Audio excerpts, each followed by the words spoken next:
Hello everyone, a very warm welcome to Indian Institute of Foreign Trade. I am Dr. Areed Siddiqui and today we are going to have a look at various international commercial terms.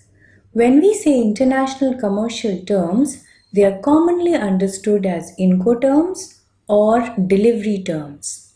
The latest revision of Incoterms is 2020.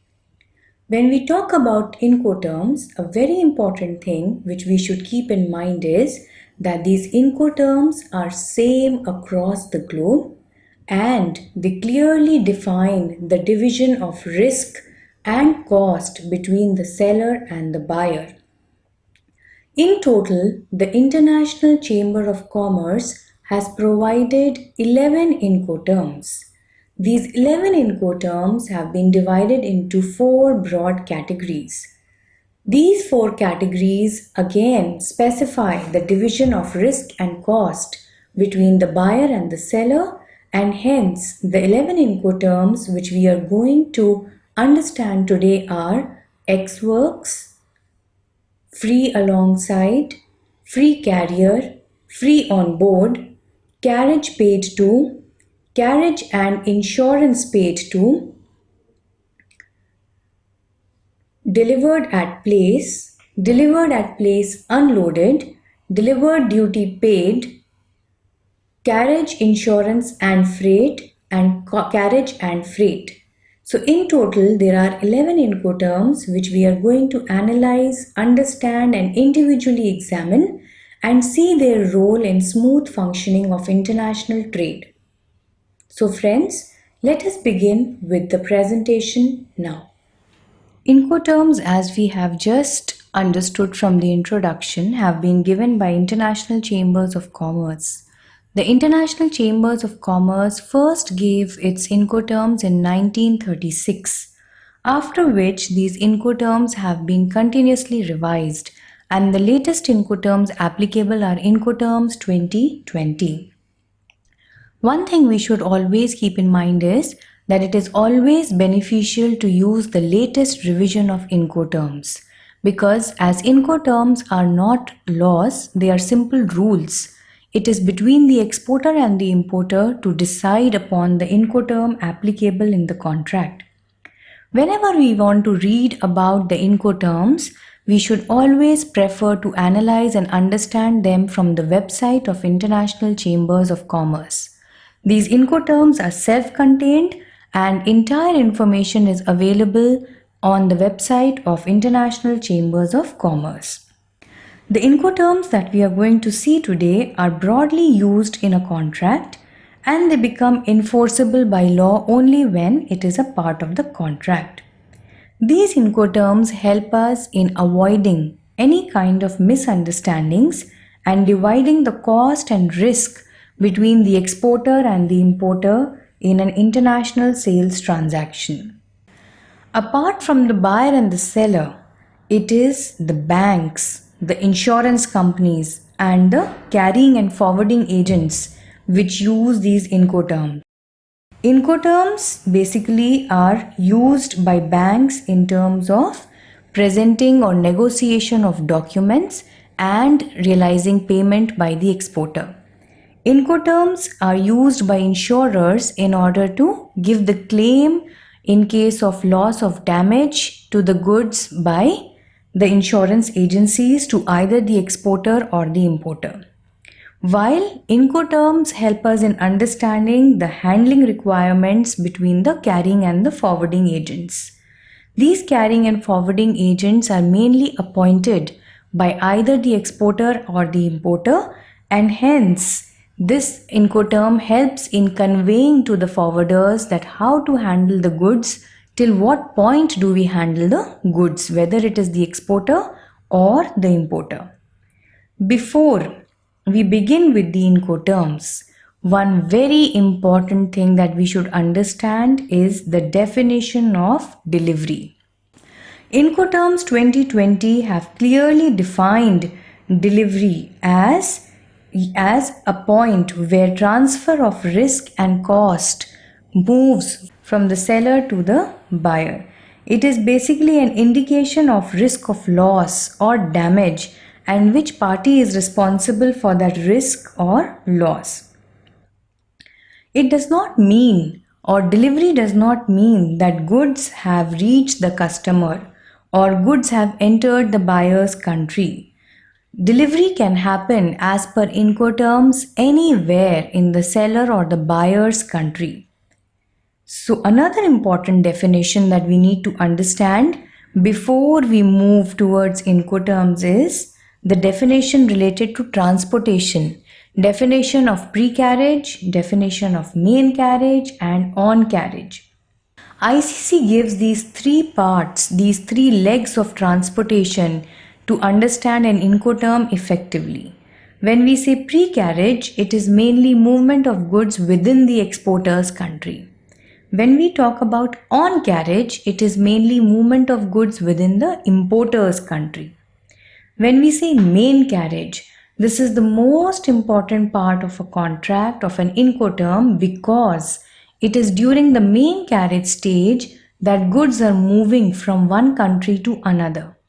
Neither the exporter nor the importer has any hold, has any kind of role in terms of handling, managing, ensuring the goods during the main carriage stage, as they are completely at the discretion of the carrier. They are handed over to a third party. So these Incoterms become very important when we talk about the main carriage stage. Each of these 11 Incoterms that we talk about basically tell us the transfer of risk and cost before or after the main carriage stage, primarily to make either of the parties responsible for movement of goods from one country to another. When we negotiate terms in international trade, we may use terms like door to port to port, or port to door. When we see these, port does not specifically mean seaport. Port can be an airport, port can be a land port, or port can be a seaport. So movement of goods from one country to another, whether it includes pre-carriage, main carriage or on carriage or all three of them, can be broadly defined as door to port to port or port to door. Another important point before we begin with Incoterms is the division of these Incoterms based on the mode of transportation. The mode of transportation at the main carriage stage primarily. Whether these Incoterms are omnimodal or marine restricted. As we all know, omnimodal basically means that these Incoterms can be used across all modes of transport. That means whether goods go by sea, whether goods go by air, or whether goods go by road. Movement of goods from one point to another, whatever be the mode of transport, we may say that omnimodal Incoterms are applicable.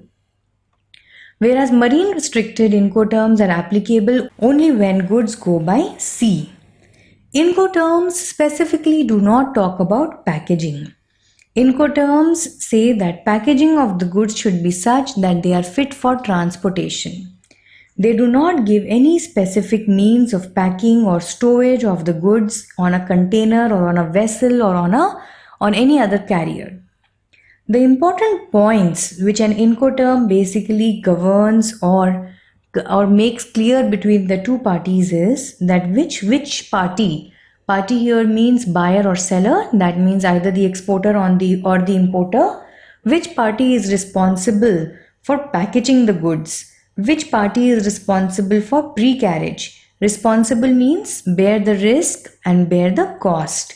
Which party is responsible for on carriage, which party is responsible for main carriage, which party is responsible for custom clearance of the goods for export, which party is responsible for arranging any kind of insurance, which party is responsible for import clearance, which party is responsible for payment of import duties, and which party is responsible for preparing any other handling requirements either at the exporter's port or the importer's port.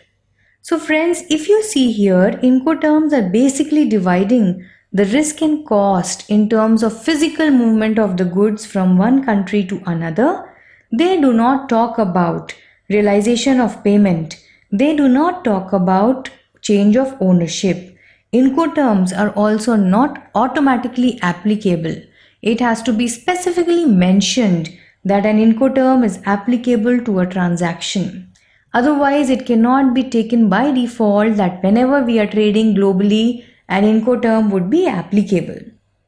If you see here, you can see the comparison between Incoterms 2010 and Incoterms 2020. If you see here, in total there are 11 Incoterms. The green colored ones are omnimodal and the blue colored ones are marine restricted. So if you see here, there are 7 omnimodal Incoterms and 4 marine restricted Incoterms. And you see the only difference between Incoterms 2010 to Incoterms 2020 is in a D category Incoterm. Delivered at terminal has been transformed into delivered at place unloaded.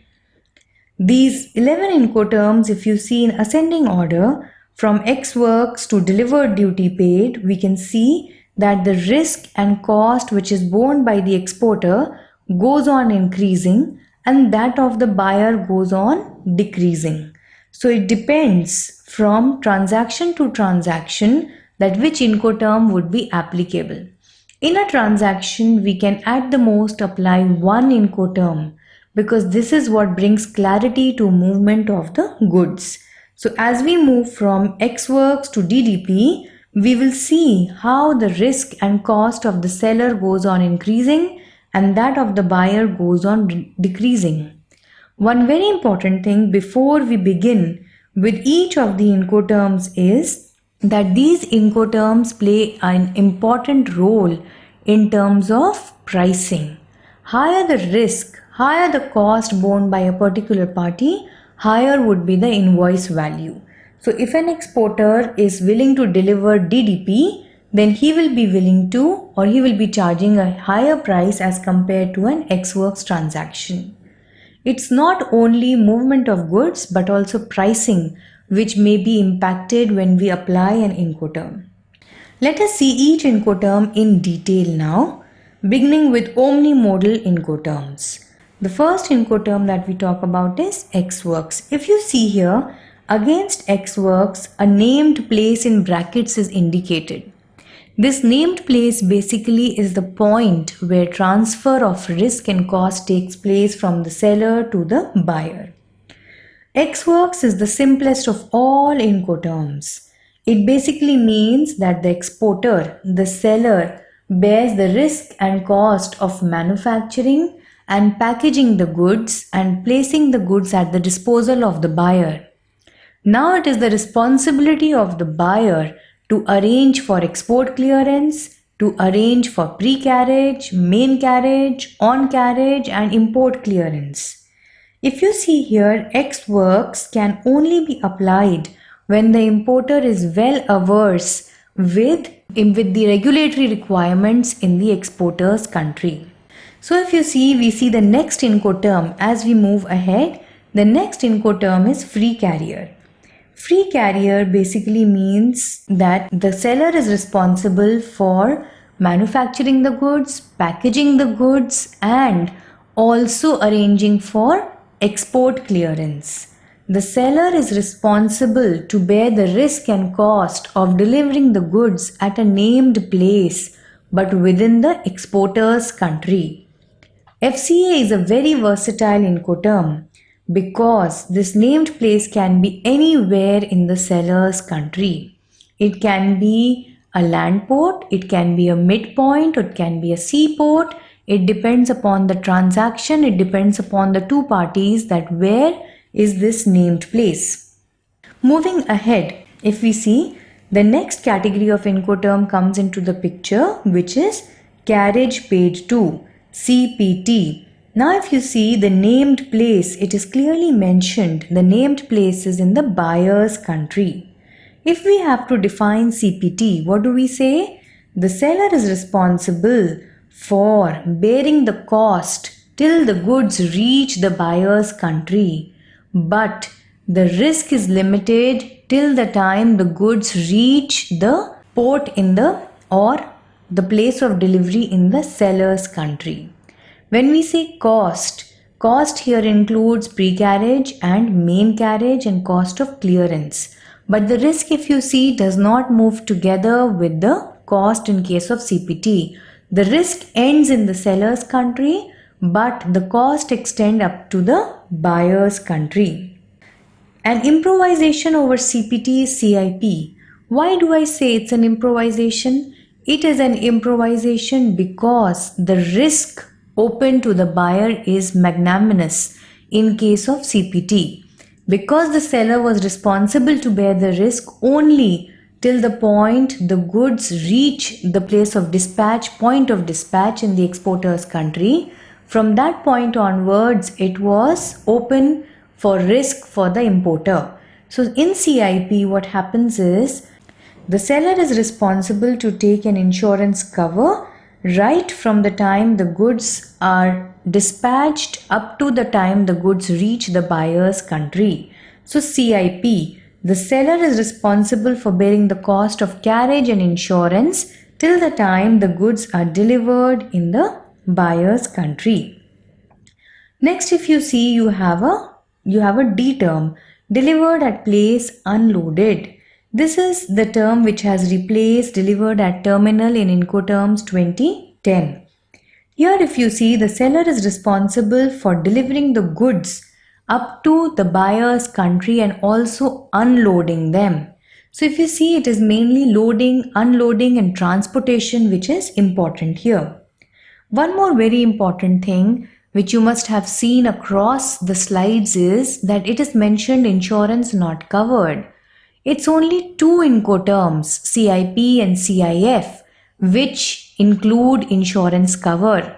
Otherwise, in all the remaining 9 Incoterms, insurance has to be separately taken by the seller or the buyer as determined in the contract. Next Incoterm that we talk about is delivered at place. Now in case of delivered at place, the seller delivers the goods to the buyer at the named place, but the goods are not unloaded. The seller handles the export clearance and the buyer handles the import clearance. The last omni-modal Incoterm which we talk about is delivered duty paid. This is the opposite of Ex Works. Like in Ex Works, the buyer was responsible to collect the goods from the seller's premise. In DDP, the seller is responsible to deliver the goods up to the buyer's premise. So 7 omni-modal Incoterms done. Let us move to marine restricted Incoterms. The first marine restricted Incoterm that we talk about is free alongside the ship, FAS. This Incoterm usually is not preferred as the seller is responsible for placing the goods next to the vessel. The seller has no interest, no risk, no cost involved in ensuring that goods are loaded onto the vessel. The buyer being in another country faces a huge amount of risk in case there is any delay, in case there is any mishap when we talk about loading of the goods onto the main carrier, that is the ship in this case, because it is marine restricted. So an improvisation over FAS is FOB, free on board. This is the most commonly used Incoterm, most commonly understood Incoterm because it is the one which has been used globally to a maximum extent, at least in negotiations. We cannot say in contracts, but in negotiation definitely. So when we say FOB, seller is responsible to place the goods on board the vessel in his country. That means a named place in the seller's country, placing the goods on board the vessel. The seller handles export clearance and the buyer handles import clearance. The next Incoterm, a C category Incoterm which is marine restricted, is cost and freight. Now if you see here, the named place is a port in the buyer's country. The seller is now responsible to bear the cost and freight till the time the goods reach the buyer's country, but the seller is responsible to bear the risk only till the time the goods are loaded onto the vessel. So if you see here, just like CPT, we have CFR, where there is a mismatch of risk and cost. But what is the difference between the two? In CPT, the seller was responsible to deliver the goods at the port, but here the seller is responsible to load the goods onto the vessel and bear the cost till the goods reach a named port in the buyer's country. The last Incoterm that we talk about is Cost, Insurance and Freight, CIF. Cost, Insurance and Freight, just like CIP, is an improvisation over CFR, but it is marine restricted. In Cost, Insurance and Freight, the seller is responsible to deliver the goods up to a named port in the buyer's country and also insure the goods. Insurance is also taken by the seller. The cost of insurance, the risk which is borne by the importer, the insurance for that risk is covered by the exporter. So we have seen all 11 Incoterms, 7 omnimodal and 4 marine restricted Incoterms. After seeing these 11 Incoterms, we can clearly understand that the 4 broad categories, which are E, F, C and D, we can see here the E and F category Incoterms indicate the place of delivery to be the place in the seller's country. Whereas in case of C and D category Incoterms, the place of delivery is in the buyer's country. The only thing that we should keep in mind is while using these Incoterms, we should have clarity. We should understand what is the mode of transport, what is the requirement of the buyer. There is no generalization as such in terms of which Incoterm will be used for which product or for which country. An Incoterm is specifically decided only between the seller and the buyer. It has to be completely in tandem with your product, the infrastructural facilities and the terms of trade. The Incoterms should not be contradictory. That means contradictory with other terms specifically like payment. You all must have seen various methods of payment. If supposingly there is an advance payment, it does not make any rationale to use DDP. Because what happens in advance payment? The seller gets the payment in advance. Then why will he invest his time, his cost in terms of a DDP transaction? So there should not be a stark difference, a stark irrationalization between choice of various terms of trade. The Incoterm should be in line with your terms of trade, your contract, your payment term, and hence that will make it an effective transaction. In these Incoterms, you must have also seen that Incoterms indicate specifically handling of the goods. Incoterms indicate specifically loading and unloading. Major emphasis has been given on loading and unloading. Though it may seem that loading and unloading is nothing important or a minimal task in trade, but it is this point where maximum loss occurs to the goods in terms of damage. The handling of the goods is very, very important. And this is what Incoterms 2020 has specified upon the place, the point where unloading is done, which party is responsible for unloading. Such minimum minute things should be paid utmost attention to whenever we talk about Incoterms. You can see snapshots of Incoterms on the website of ICC, which will help you in understanding them in detail. Keep a track of the website of ICC because they may get updated. But as they have been revised recently in 2020, it would be some more time before they are revised again. As I must have already stated, I am re-emphasizing that only one Incoterm can be used in a transaction. You cannot have more than one Incoterm because the place of delivery is only one. And before we wind up, I am going to re-emphasize that delivery here does not mean change of ownership.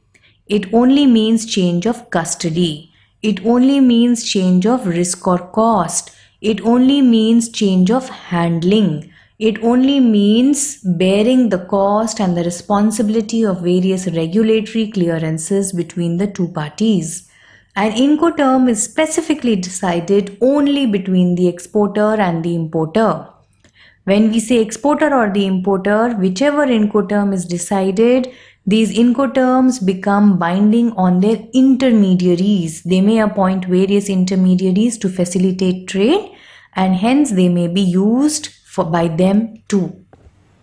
So friends, after today's session, I am very sure that the key points that we have understood are that how to apply these 11 Incoterms in a contract, in which kind of mode of transport specifically for main carriage do we use which Incoterm, and once we have decided the Incoterm, how do we analyze or understand the role of various intermediaries and use them in terms of realizing our payment and movement of goods from one country to another.